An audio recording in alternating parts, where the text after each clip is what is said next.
আমার নাম আফজাল। কোথায় যাচ্ছে? এখন আমরা যাচ্ছি আজমির, इस्लामपुर থেকে আজমির पैदल। এই चिंता भावनाটা কেন আসলো মনে, যদি একটু বলেন। देखिए हम लोग का जो ये बहुत दिन का ख्वाहिश था, हम लोग बहुत दिन से सोच के रखे थे कि पैदल अजमेर जाएंगे। तो ये रमज़ान का महीना है, बहुत ही खूबसूरत महीना, इबादत करने का महीना है। इसलिए हम लोग सोचे कि रमज़ान के महीने में निकलते हैं और पैदल जाकर इबादत करते करते जाएंगे। रास्ते में अगर किसी तरह का कोई मदद करने का मौका मिलेगा किसी को तो मदद भी करेंगे। तो ये रमज़ान का महीना है, इसलिए इबादत का महीना है, इसलिए हम लोग सोचे कि इस्लामपुर से अजमेर शरीफ 1600 किलोमीटर का रास्ता है, ये हम लोग पैदल तय करेंगे। বলছি যে এই যে এতটা সমস্যা তো অনেক হবে, ঠিক আছে, কিন্তু আমাদের ভিতরে যেটা আছে তাই বেরোয়েছি। সবার দোয়া থাকলে সমস্যাটা একটু কম হবে, তাই সবাই সে রিকোয়েস্ট করতেছি যেন সবাই আমাদের জন্য দোয়া করে। আর একটু ইলেকশনের টাইম আছে, সমস্যাটা আসবে, তাই আমরা রাতে কম হাঁটার চেষ্টা করব। সন্ধ্যা হলে আমরা কোনো জায়গায় টেন্ট লাগাই, ওখানে থাকার চেষ্টা করব। রমজান মাস শুরু হয়েছে, সারাদিন তো না খেয়ে থাকতে হয়। হ্যাঁ হ্যাঁ, এক্ষেত্রে অসুবিধা হবে না? অসুবিধা তো হবে, কিন্তু চেষ্টা করব যেন অসুবিধা না হয়। কতদিনের মধ্যে পৌঁছানোর একটা চিন্তা ভাবনা নিয়েছে? আমরা তো ভাবেছি যে এক মাসে পৌঁছায় যাই, ঠিক আছে, 1600 কিলোমিটার আছে, তো 50-55 কিলোমিটার পার ডে হাঁটলে আমরা পৌঁছায় যাব। কিন্তু রোজা যে থাকবো আর কোনো সময় আমাদেরকে নামাজ আদা করতে হবে, তো তার জন্য একটু টাইমটা কম পাবো। তো আমরা 30-35 কিলোমিটার পার ডে হাঁটার চেষ্টা করব। আর আমাদের একটা উম্মিদ আছে যে আমরা এক মাসে পৌঁছায় যাব। দেখি উপরওয়ালা কী চাচ্ছে। আমার কাছে এটাই চাবো যে আমাদেরকে যে হিম্মতটা আছে আমাদের থাকুক, আর আমাদের জন্য ভালাই হোক, ঠিক আছে। আর রাস্তাতে আমরা যে কোনো মানুষকে পাই ওরা হেল্প করতে পারি, আর আমাদের সমাজ ভালো হোক, তার জন্য আমরা যাচ্ছি। দেখি কি হচ্ছে আগে, কিন্তু ইলেকশনের টাইম একটু টেনশন হচ্ছে, কিন্তু সবার দোয়া যদি থাকে তো বেশি অসুবিধা হবে না। ইলেকশনের সময় কি নিয়ে টেনশন করছে? ইলেকশনের সময় টেনশন এটাই যে ইলেকশনের টাইমে রাতে হাঁটা যাবে না, ঠিক আছে। তারপরে যেখানে সেখানে চেকিং থাকবে, তো ওইখানে চেকিংয়ে হয়তো আমাদের ব্যাগ চেকিং করতে পারে, ঠিক আছে। ইলেকশনের টাইম বিভিন্ন রকম অসুবিধা আসতে পারে, আমাদেরকে লাগতেছে, এখন আমরা কনফার্ম নেই, কিন্তু তাই একটু টেনশন হচ্ছে এই জিনিসটা নিয়ে। তোমরা চাচ্ছ যাতে তোমাদের এই রাস্তার পথে যেন কোনো বাধা কিছু না আসে, তোমরা যেন ভালোভাবে পৌঁছাতে পারো।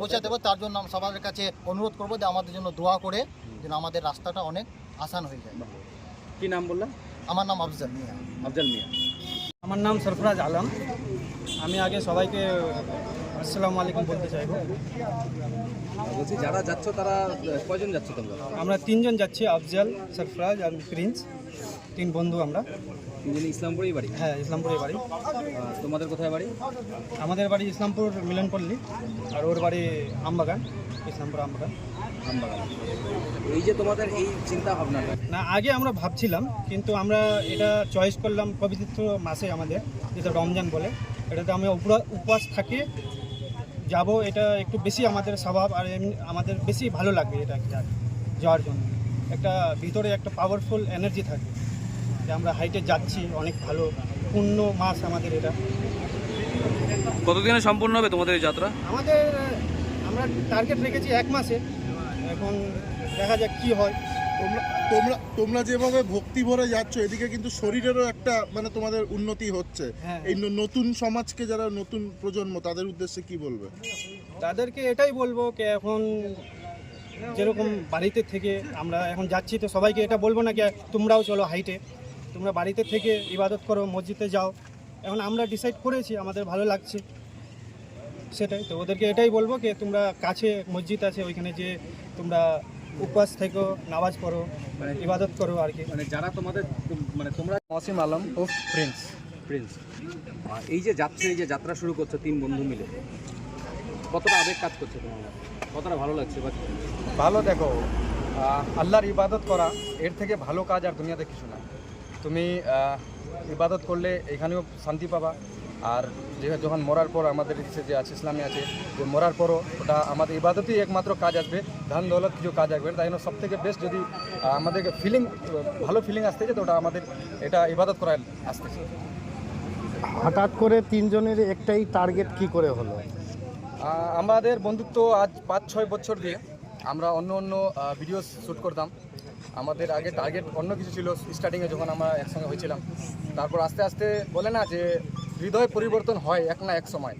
আগে অন্য লাইনে ছিলাম, ওই লাইনটা মনে হচ্ছে যে আমার ইসলাম ধর্মে জন্ম নিয়েছি, ওই লাইনটা আমাদের জন্য ভালো না। ওটাতে সমাজ ভালো বলবে না, সমাজে একটা নোংরা মেসেজ যাবে, ওটা তাই ভাবলাম আমাদের উপরওয়ালার হুকুম হইলো যে তোমরা এই লাইনে না গিয়ে তোমাদের লাইন, তোমরা ইসলাম ধর্মে জন্ম নিয়েছো, তোমরা এই লাইনে যাও, তোমরা ইবাদত করো। তোমাকে দেখে, তোমাদেরকে দেখে 4 জন আরও শিখবে, এটা জিনিস সমাজে ভালো হবে। বলছি এমনি তুমি কি করো, মানে পেশাগতভাবে নাকি পড়াশোনা করো? একটু আমাদের কলেজ শেষ হলো, তারপর আমার একটা হাঙ্ক ব্র্যান্ডের ওয়াটার ডিস্ট্রিবিউটর ছিল, ওটা চলতে ছিল, প্লাস আমার আধার সেন্টার ছিল, আধার কার্ডের কাজ করতাম আমি।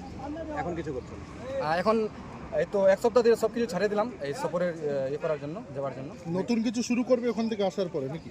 এটা আমাদের দেখো প্ল্যান অনেক কিছু আছে, আমরা অন্য কিছু করব না, এই লাইনেই আমরা এখানে একটা গিয়ে ওখান থেকে আসার পর যদি আমাদের সব কিছু ঠিক থাকলো, আমরা একটা সংস্থা চালু করবো যেন আমরা গরিবদেরকে হেল্প করতে পারি, যে যার সাহায্য লাগবে তাকে সাহায্য করতে পারি। এরকম লাইনেই আমরা আগে বাড়বো, আর এর ছাড়া কিছু করবো না। সমাজকে কি মেসেজ দিবেন?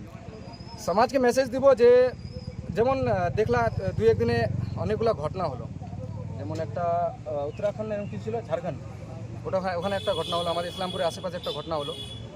যদি আমরা সবাই ভালো লাইনে, যে যার ধর্মকে মানি, সে ধর্মকে যদি ভালো করে মানি, তাহলে এই ঘটনাগুলো থেকে বাঁচবো। শুধু আমাদের ইসলাম ধর্ম না, অনেক ধর্ম আছে যে ধর্মগুলোতে যদি ওরা ঠিক করে মানে, তো কেউ ভুল রাস্তায় যাবে না, এই যে ভুল কাজ হচ্ছে ওগুলো কাজ হবে না, সবাই নিজের নিজের জায়গায় ভালো থাকবে, নিজের নিজের জায়গায় সুরক্ষিত থাকবে। মোট কথা তুমি বলতে চাচ্ছ যে যার যেটা ধর্ম সেটা সে যদি ভালো করে পালন করে তাহলে সমাজে কোনো সমস্যা হবে না, একদম হবে না। ফাইন মেটাল ওয়ার্কস, যে কোনো ধরনের LED light, metal board, flakes board, নিয়ন বোর্ড, এসএপি ডেকোরেশন বানাতে আজই আসুন আমাদের প্রতিষ্ঠানে। আমাদের প্রতিষ্ঠান ফাইন মেটাল ওয়ার্কস, আশ্রমপুরা মোড়, নিয়ার পেট্রোল পাম্প, ইসলামপুর। যোগাযোগ নম্বর 9971136010 অথবা 8076964664।